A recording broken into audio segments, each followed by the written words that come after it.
Да се биде хроничар за Шкопското Черногорие е тешка и одговорна задача, затоа што сите збиднувања кои се случиле низ вековите, хроничарот треба да ги преточи во едно недопишано слово, мајстор на секој детал, секој опис, кој умее на негов својствен начин да ги долови оние навидум ситници што не ги забележуваме, а се насекаде околу нас и се дел од нас, успевајќи тоа да го постигне на тој начин, пишувајќи за работи што му се блиски, што ги носи како дел од себе, затоа што сите тие односи, ликови и судбини повторно и интензивно и емотивно ги доживува, затоа што таквиот однос кон ликовите и настаните што ги опишува тој хроничар, успева да му ги доближи до обичниот човек кој не е пасивен навидувач, туку активен учесник во тие настани.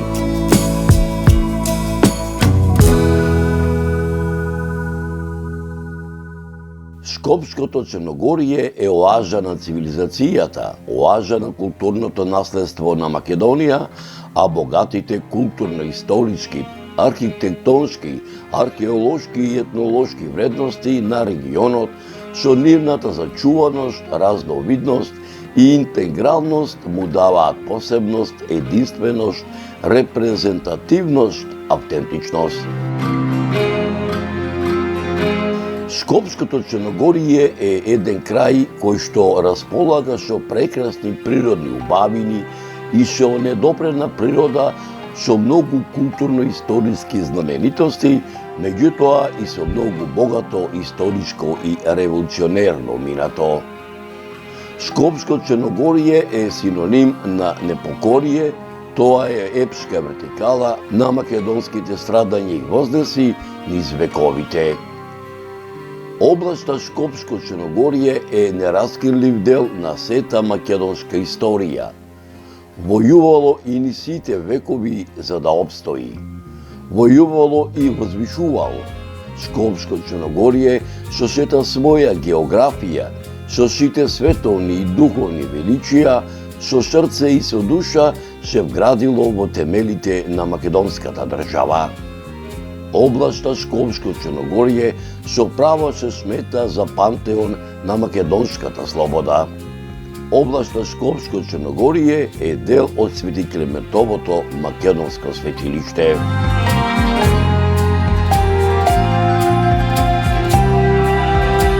Почитувани мои, 30 години патувам низ Република Македонија. 20 години сум тука низ Скопскава регија, а некаде околу 10 години овдека сум во Шкопско Черногорие.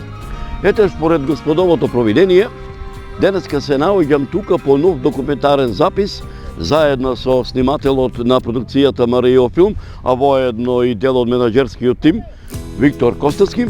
Наминав тука, како што напомнам, да направиме нов документарен запис, а се со цел, сето ова што ќе биде снимено, сето ова што ќе биде документирано. Целта е да, ако ништо повеќе, барем да се остави на генерациите кои што ќе доаѓаат по нас, а пред се на оние поупатените ентузијасти, за да го доистражат, за да го надополнат и да го изнесат на виделина, за да не биде покриено од правта на заборавот.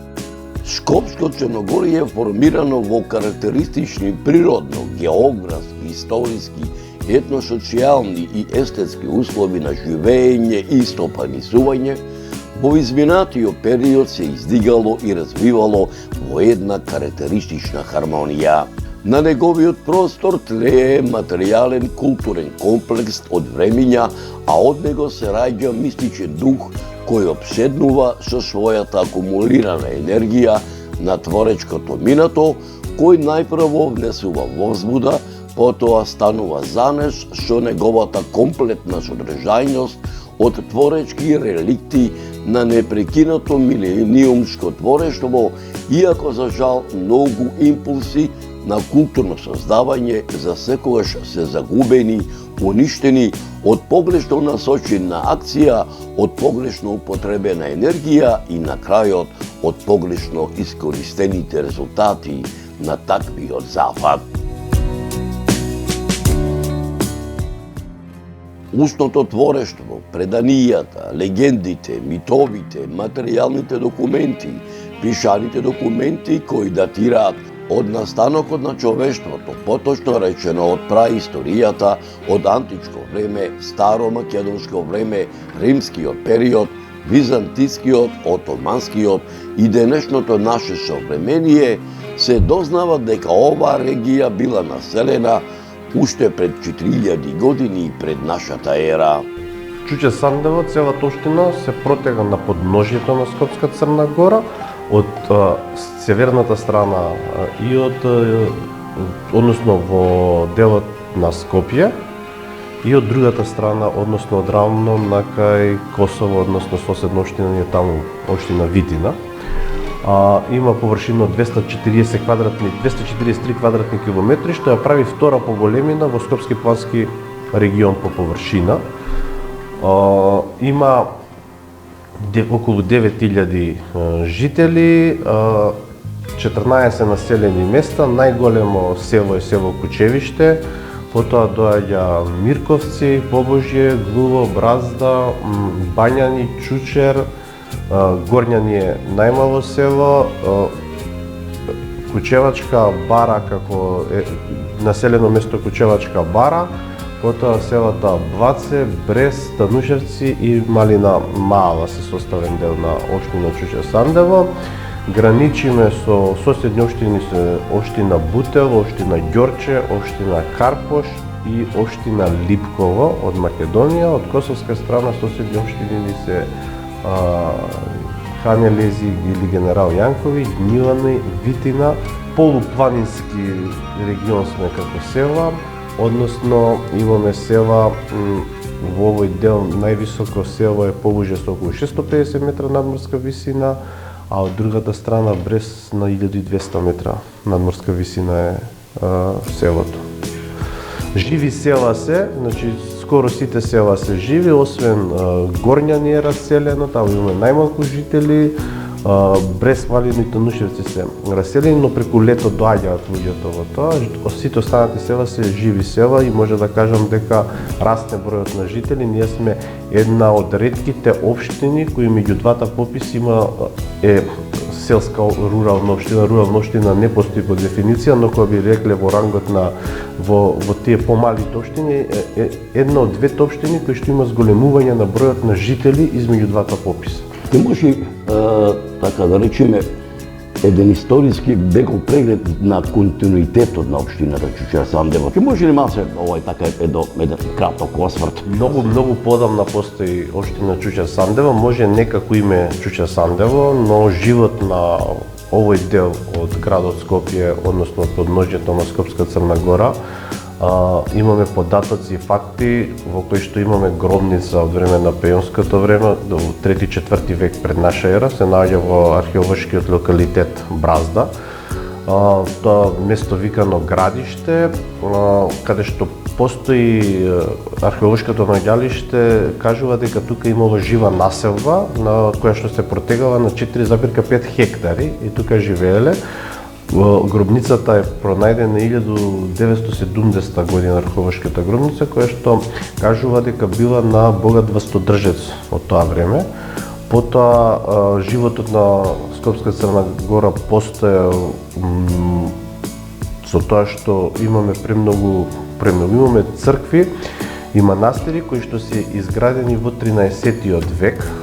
Пример, манастирот Свети Никита во село Горњани датира од 1307 година.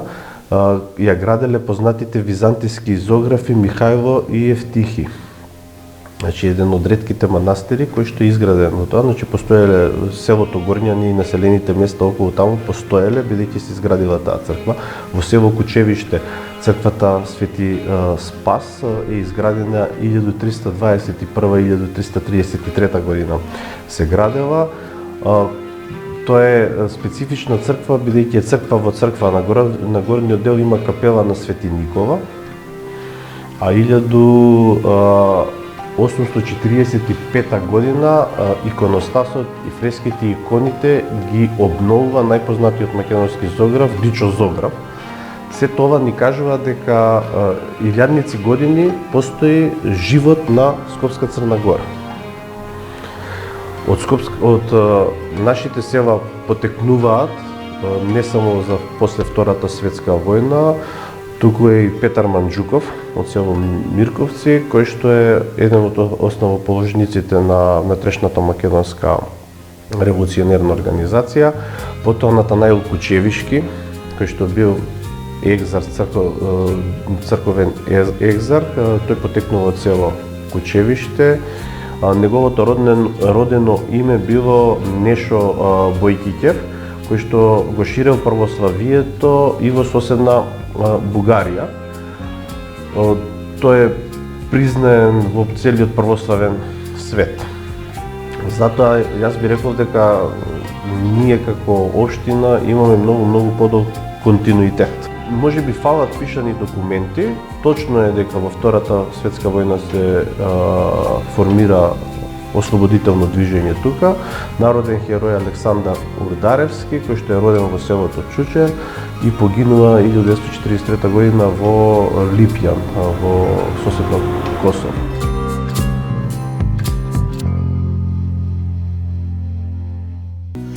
Скопско Черногорие континуирано зрачи на целиот негов простор како дел на животниот и културниот простор на древна Македонија, како дел на Римската империја, како дел на Источното Римско царство, чиј владетел со Македонија како дел од Византија и основач на патриаршијата Јустилијана Прима, чија наследничка е Охридската архиепископија, е императорот Јустилијан Прима, како дел од Свети Климентовата книжевна школа, како дел од мноштвата црковни повелби и житија кои датираат од 969 до 1018 година за време на владењето на синовите на македонскиот комитопула Никола, македонските комитопули Арон, Давид, Мојсе и Самоил, посебно за време на владењето на македонскиот владетел царот Самоил и на македонските цареви Иван Владислав и Гаврил Радомир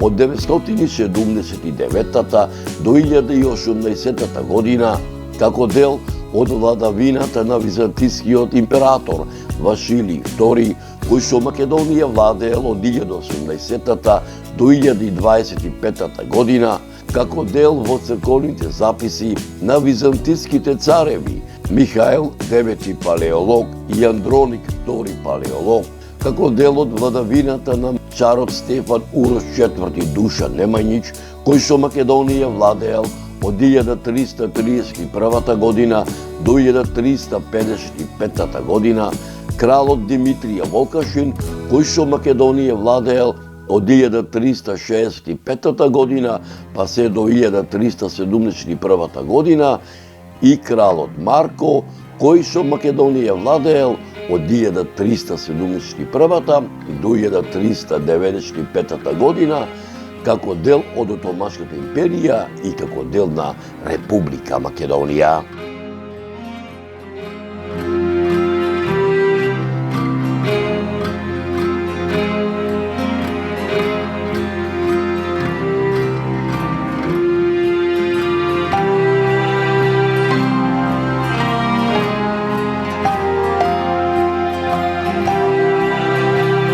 Скопско Черногорие континуирано зрачи на целиот негов простор и за време на отоманското владење со Македонија. За тоа говори отоманскиот пописен Тапи Тефтер, број 8 од 1440 година, за време на владењето на отоманскиот султан Бајазид II, каде што областа припаѓала на румелискиот Беглер Бегунс, во пописниот Дефтер број 508 од 1447 година, во пописниот Дефтер број 993, во листови од 1 до 10, во пописниот Дефтер број 988 од лист 11 до лист 97, кој датира од 1468 година, во пописниот Дефтер од 1560 година, Во пописниот дефтер од 1572 година, во автоматскиот пописен дефтер од 1668 година,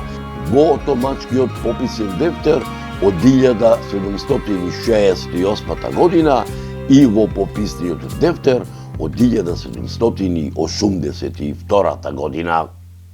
Во 17 век Скопското Црногорје им припаѓало на Адем Паша, Мустафа Паша, Али Бек, Шали Ага, Сейди Бек, Јолдаш Бек и Назис Ахмед Бек.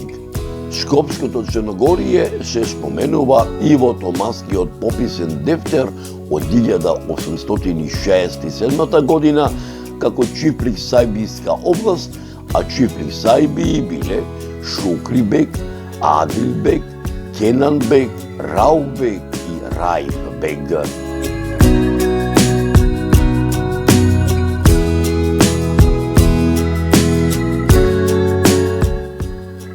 Скопското Црногорје обстојува со векови, а за тоа говорат пишаните документи на многу учени луѓе од 19 и 20 век, меѓу кои Иван Снегаров во монографијата Историја на Охридската архиепископија Патријаршија 1394-1767 година, Спиридон Гончев во документот под име Стара Србија и Македонија, Стефан Верковиќ во неговиот научен труд Топографско-етнографски преглед на Македонија, податоците внесени од Васил Крнчов во неговиот истражувачки запис Македонија, етнографија и статистика од 1900 година, историографскиот запис на Димитар Мишев, Македонија и незината популација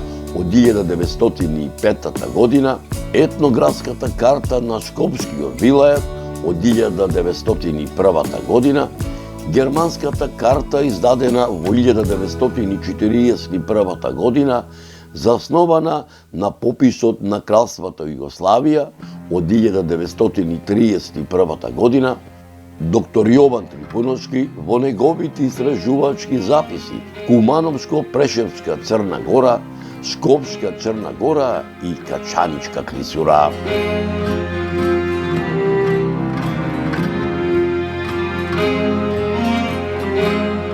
Скопското Црногорје од памтивека имало учени луѓе.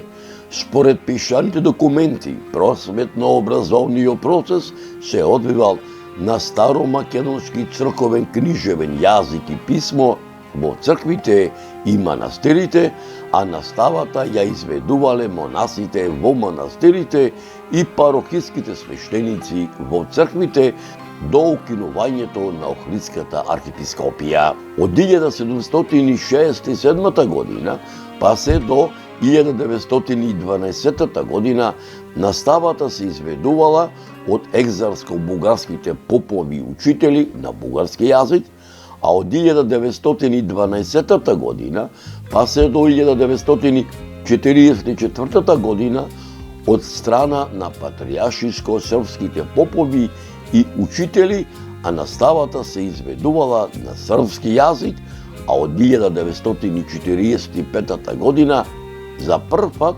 по подолго време наставата започнала да се изведува на македонски јазик. Како е организиран, да речеме, просветниот живот во црквите и манастирите, зборуваме тамо некаде 14 век, па за време на Отоманската империја, па до, да речеме тоа, до ден денешен. На разлика има од минатото до ден денешен. Во минатото, да, точно имало основни верски училишта токму во црквите. Се до 50-тите години, дури после 50-тите години се градат, се обновуваат нови основни училишта, кои што некои постојат и ден денеска. Значи имаме основни училишта во село Кучевиште, во село Сандево, Чучер Сандево, тоа е централно основно училиште кај што учат повеќе деца. Претходно тоа училиште било поделено, односно имало во Мирковци, имало во Бразда, имало во Чучер. Во Чучер било во црквата сместено училиштето, таму учеле од Горњани, Бањани и Чучер децата, но потоа 50-тите години се централизира во Сандево и се собираат сите деца таму. Има основни училишта и во Блаце, и во Брест, и во Танушевци. Михаил Грамено се вика училиштето, Кучевиште Свети Киреви и Методи. Но еден податок, во самостојна Македонија, односно после Народната ослободителна војна, првото училиште 50-тите години, Богословско училиште, се наоѓа токму во Чучер Сандево, односно во манастирот Свети Илија во село Бањани, и оттаму произлегуваат првите свештеници во Македонија од тоа училиште во Македонската православна црква. Но имало учење, бидејќи на Скопска Црна Гора имало повеќе манастири со монаси, без разлика дали биле женски или машки братства или сестринства, каде што населението учело. Дури јас би додал дека покрај овие манастири биле, покрај тоа што овие манастири биле и и книжени центри, дека првото седиште на архиепископот Досите тука во Скопско Црногорие, дека пред да се пресели Средното богословско училиште во Драчево, тука е во манастиро. Тоа е континуитет и не попусто ова авторот на општината Чучер Сандево не го нарекува, значи четвртиот Ерусалим, тоа е Ерусалим, па тука доаѓа Охрид, третиот е Прилеп, четвртиот е Скопско Црногорие, затоа што викаат во историографијата пишува дека каде и да се копни, овдека во оваа регија ќе се најди остатоци од ранохристијански базилики, од параклиси, од цркви, од манастири, така да се тоа е еден континуитет. Следното прашање, од ова сето произлегува многу. Основата на една нација е образованието, меѓутоа основата на надградбата на нацијата е и културниот живот како составен дел на општиот целокупниот живот кај секој народ и кај секоја држава. Како општината го организира одбележувањето на многобројните настани, културни настани, историски личности. Секој село тука има различна традиција и обичаи. Општината Чучер Сандево се труди и ќе се труди уште повеќе да ги зачуваме сите културни настани поврзани со одредени верски празници, настани поврзани со одредени села, пример како што во село Кучевиште е познат карневалот или за нас сурети на нашиот дијалект како што се нарекува, кој што постои многу одамна. Според верските обичаи тоа е паганска работа, но според населението е традиција која што обстојува со векови. Мислам дека е добро да ги поддржуваме културните настани, не само од типот на овој карневал, туку да ги поддржуваме и културно-уметничките друштва од Чучер Сандево, кои што ја негуваат традицијата преку игри, песни, ора, народни носи. Имаме неколку културни друштва. Ние сме мултиетничка мешана општина, односно населението е мешано, македонци, срби и албанци, така да имаме културно-уметнички друштва што се грижат за традицијата и од својата националност.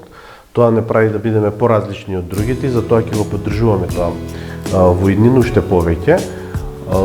Затоа мислам дека треба да имаме соработка и со централното ниво, односно со Министерството за култура, бидејќи многу тие настани се поврзани со културата и традицијата на Република Македонија.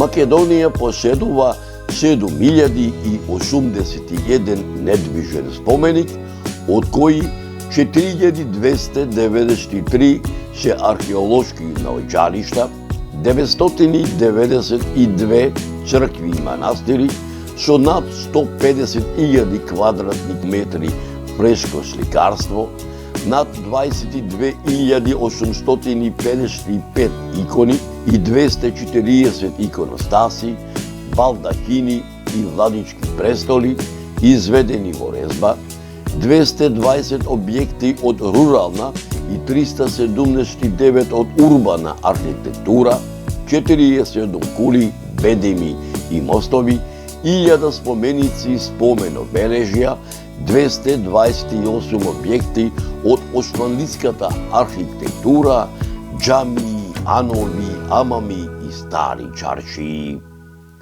Музејските и галериските збирки содржат над 500.000 поставки, археолошки и етнолошки предмети, предмети од историско значење, како и предмети од применета уметност. Скопското Црногорие е единствена област во Македонија, каде што на толку мал простор се распослани најголем број цркви и манастири. Во 11 села има 9 манастири и 20 поголеми и помали цркви.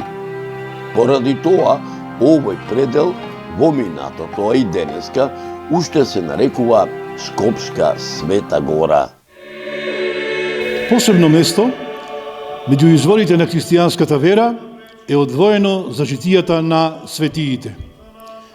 Под ова име се подразбираат делата од духовната литература во кои се собрани и опишани животите на светите личности, нивното прославување од страна на Бога, како и настаните чии што спомен црквата ги празнува, иако повеќе од сигурно е дека на соборот на светиите му припаѓаат и оние чии што животи не се запишани.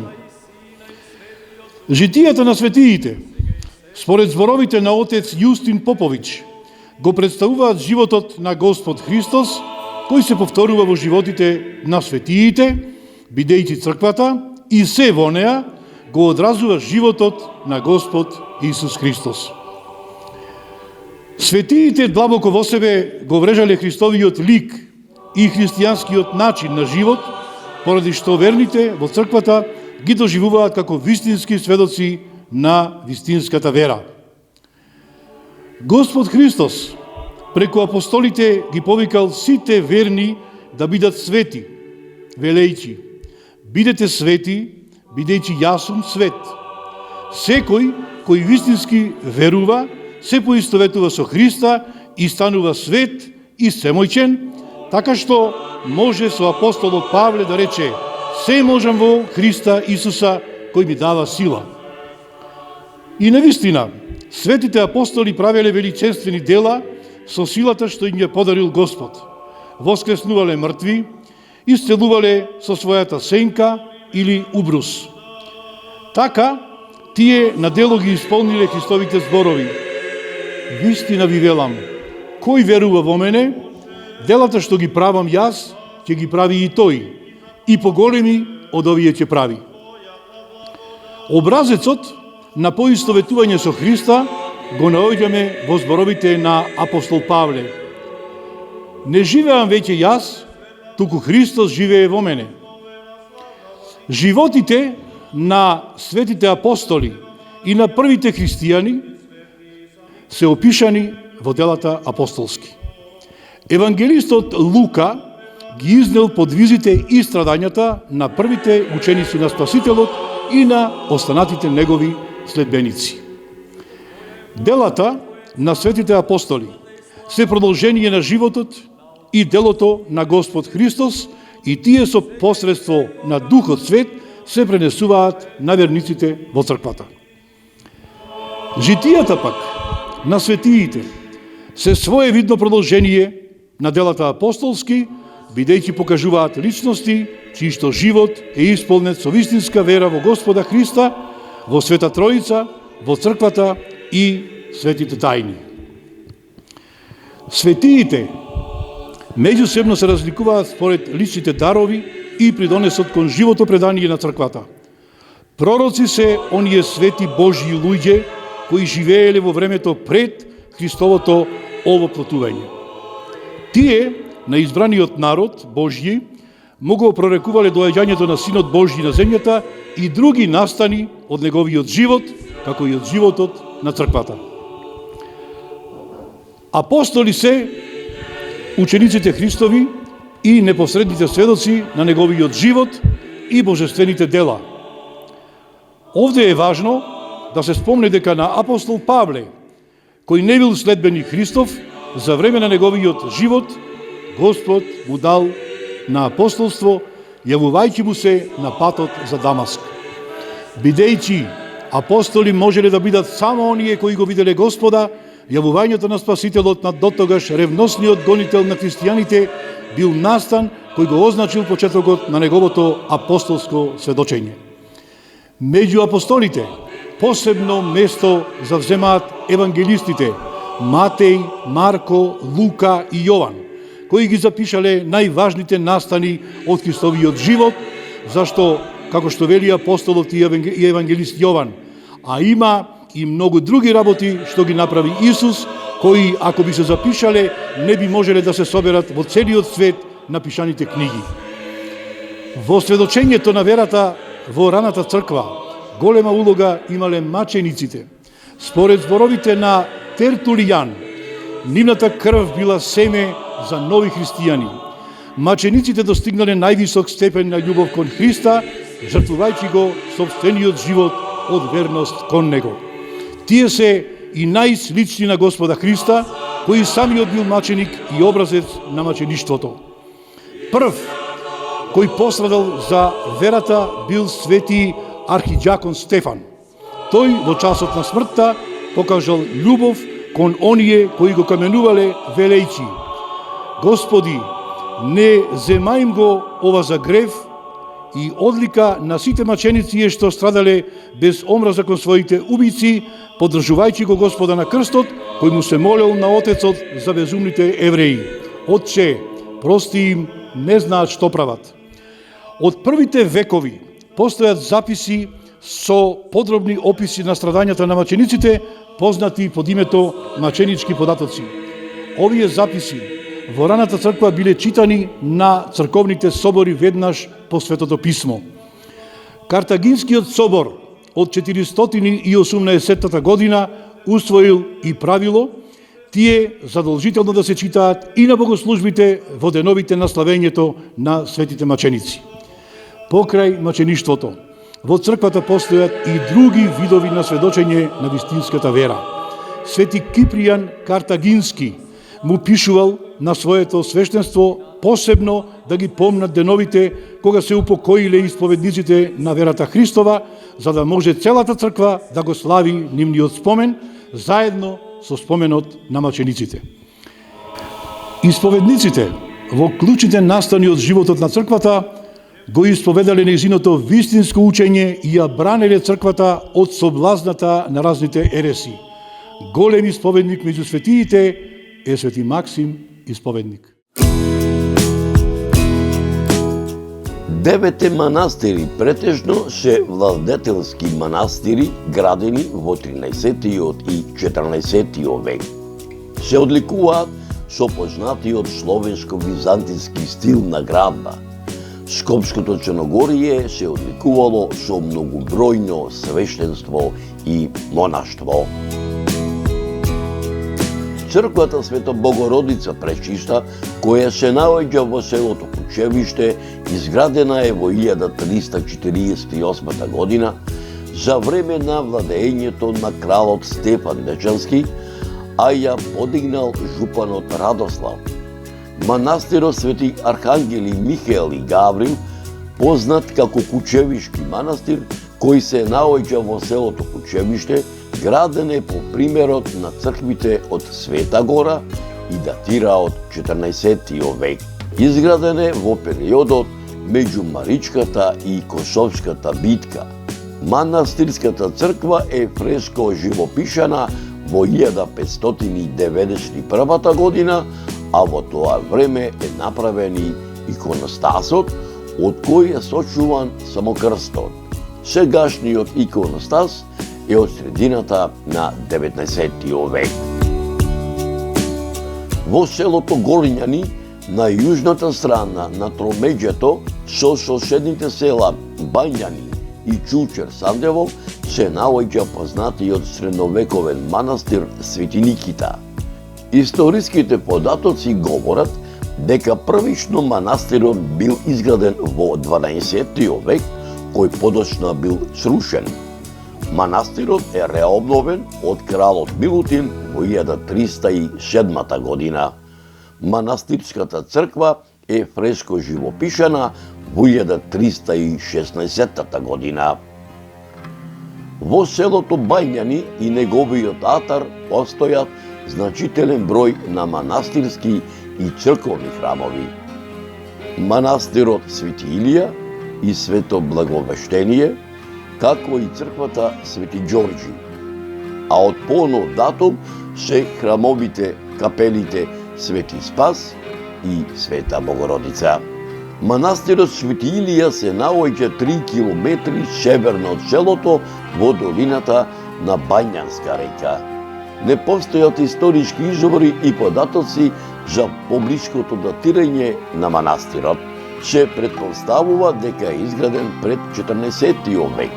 Фреско живописот е еден од најстарите живописи во Скопското Черногорје. Манастирот Свето Благовештение подигнат е на масивот на планината Скопска Црна Гора, северозападно од Бањање. Манастирот потекнува од средновековниот период. Црквата Свети Ѓорѓи е во самото село. Изградена е во 1549 година. Црквата Свети Спас, која исто така се наоѓа во селото Бањање, изградена е во 1320 година. Во селото Побоже се наоѓа манастирот Света Богородица и црквите Света Петка, Свети Димитрија и црквата Свети Илија, која е во Урнатини. Манастирот Света Богородица е од средновековниот период. Првпат се споменува во повелбата на кралот Милутин од 1300 година. Фреско живописот е доста сочуван. За време на турското владење овој храм бил важен културно-национален центар во овој крај. Манастирот и старите коначи околу него и денес се добро сочувани.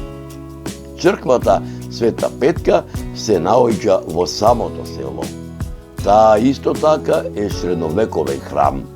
Средновековната црква Свети Димитрий се наоѓала на долната страна во селото, чии незини остатоци постојат и денеска. Во 1955 година, во непосредна близина на старата црква е изградена нова со истото име на светителот. Во селото Ѓуботен, во 14. век, благородничката Даница во времето на српскиот крал Стефан Душан во 1337 година ја изградила црквата Свети Никола. Таа била една од најубавите градби од средновековниот период во тоа време во селото Ѓуботен. Црквата стариот архитектонски изглед го задржала се до 1928 година, кога се извршени темелни поправки. Во селото Мирковци се наоѓа манастирот Свети Илија, кој е изграден пред почетокот на Втората светска војна. Во селото се наоѓа црквите Свети Никола и Света Петка. Во селото Љубанци се наоѓа црквата Свети Никола. Народната традиција наведува дека е изградена во исто време кога и познатата Јаха Пашина џамија во Скопје. За изградбата на црквата заслуга имал еден предок на семејниот род Ниничевци, чие одобрување за градба го добил од Јахја Паша, познат турски војсководец од 16. век. Северно од Љубанци се наоѓа манастирот Свети Никола изграден во 1847 година врз темели на стара манастирска црква. Го изградиле истите мајстори и жографи кои работеле на соборната црква Света Богородица во Скопје, која била запалена во Втората светска војна. Покрај селото Љубанци се наоѓа црквата Света Богородица Балаклија, која е изградена во стари урнатини во 1920 година. На зарамнето плато, западно од селото, се наоѓа капелата и манастирот Свети Меркурије, изградена после Втората светска војна. Во селото Чучер се до 1938 година се наоѓала црквата, чие име го носела на светиите Света Тројца, која била изградена за време на владавината на кралот Милутин. Црквата во селото Глуво посветена е на Свети Никола, која се одликува со релативно големи димензии. Изградена е во 1855 година, каде што на неа работеле жографи и мајстори од околината на Дебар. Црквата во селото Бразда е посветена на Света Богородица. Изградена е во втората половина на 19 век. За изградбата на оваа црква заслужен бил жографот по име Новак, кој во Бразда останал до крајот на животот и гробот му се наоѓа покрај самата црква. Локалитетот Свети Атанасије се наоѓа северозападно од Бразда. На местото викано Видране, покрај истото село од горната страна постои црквата Свети Спас. Во планинското село Бродец се наоѓа црквата Свети Илија, изградена во 1897 година. Тоа е релативно поголем храм и сведочи за минатото, каде што во Бродец имало поголем број на население. Покрај црквата се наоѓа Гробијанската црква Света Петка. Нашата вера православна нас не одржала низ вековите како народ македонски и верата во Бога била од секогаш наш живот, а тоа го читаме во Библијата и во Стариот и во Новиот Завет, каде меѓу ретките народи на многу места се спомнува и нашиот македонски народ. За Бог дознаваме од Светото Писмо, Библијата. Библијата е збир на свети записи, кои се напишани од боговдахновени луѓе, во кои се запишани многу вистини и тајни кои Бог им ги открил. Светото Писмо е откровение Божјо и се дели на Стар и Нов Завет. Стариот Завет е сојуз на Бог со луѓето, ветување преку избраникот Божји, патриархот Авраам и неговото богоизборно потомство. Во Светото Писмо, Светиот Завет, преку светите записи, се опишуваат настани од стварањето на светот, па се до раѓањето на оној преку кого е истворен светот, Господ Исус Христос. Новиот Завет е сојуз на Богочовекот Исус Христос со луѓето. Сите настани и мистерии од Стариот Завет во Христа добија објаснување и полнота. Во Светото Писмо, Новиот Завет, во светите записи очевидци ги опишале настаните од раѓањето на Господ Исус Христос, па се до неговото славно воскресение од мртвите и вознесувањето. Детално е опишано и слегувањето на Светиот Дух на првите Христови ученици, нивната проповед во името Негово и божанската наука. Во тие записи е предскажано се што ќе се случи до второто Христово доаѓање и страшниот суд. Господ Исус Христос се именува Богочовек, бидејќи во себе ги има двете природи, божанска од Бог Отец и човечанска од својата мајка, Пресвета Дева Марија. Таа Бог го родила во човечко тело. Божјата и човековата природа се во единствениот и ист Христос, Синот Божји единороден, се соединиле неслиено, непроменливо, неразделливо. Христос истовремено е и Бог и човек, затоа и се нарекува Богочовек. Шкопското Черногорие е оажа на цивилизацијата, оажа на културното наследство на Македонија, а богатите културно-исторички, архитектонски, археолошки и етнолошки вредности на регионот со нивната зачуваност, разновидност и интегралност му даваат посебност, единственост, репрезентативност, автентичност. Шкопско Черногорие е синоним на непокорие, тоа е епска вертикала на македонските страдања и вознеси низ вековите. Областа Шкопско Черногорие е нераскинлив дел на сета македонска историја. Војувало и низ сите векови за да обстои. Војувало и возвишувало.